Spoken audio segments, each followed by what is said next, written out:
فَإِن طَلَّقَهَا، اب اگر تیسری مرتبہ طلاق دے دی، الطلاق مرتان تو ہو چکا نا، اس کے بارے میں سارے احکام آ گئے، لیکن اب اگر دے دی مراد ہے تیسری مرتبہ، فَإِن طَلَّقَهَا فَلَا تَحِلُّ لَهُ مِن بَعْدِ حَتَّىٰ تَنكِحَ زَوْجًا غَيْرَهُ، تو اب وہ اس کے لیے جائز نہیں ہوگی جب تک کہ وہ عورت کسی اور شوہر سے شادی نہ کرے۔ اس کو حلالہ کہتے ہیں، لیکن یہ حلالہ کروانا یا کرنا اور کسی کے ساتھ یہ معاہدہ کرنا تم شادی کر لو پھر طلاق دے دینا، اس پر لعنت فرمائی ہے، حضور نے لعنت فرمائی ہے۔ اور ہمارے ہاں علم میں آتی ہے، یہ بات سننے میں آتی ہے کہ بہت سے علماء نے اس کو دھندا بنا رکھا ہے۔ حلالہ مولوی مشہور ہیں مختلف شہروں کے اندر۔ فَإِن طَلَّقَهَا فَلَا تَحِلُّ لَهُ مِن بَعْدُ حَتَّىٰ تَنكِحَ زَوْجًا غَيْرَهُ فَإِن طَلَّقَهَا، پھر اگر وہ بھی دوسری شادی کی دوسری جگہ پر، اس عورت نے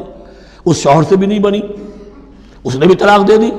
فَلَا جُنَاحَ عَلَيْهِمَا أَن يَتَرَاجَعَا، تو اب کوئی گناہ نہیں ہوگا ان دونوں پر کہ وہ رجوع کر لیں، پہلے سابق شوہر سے شادی کر لیں۔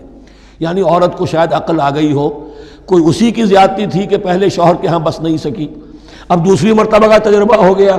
تو اس کے کان ہو گیا کہ کوئی غلطی میری ہی ہے، اب شاید دوبارہ وہ اپنے شوہر کی طرف، سابقہ شوہر کی طرف رجوع کرنا چاہے تو اس کی اجازت ہے۔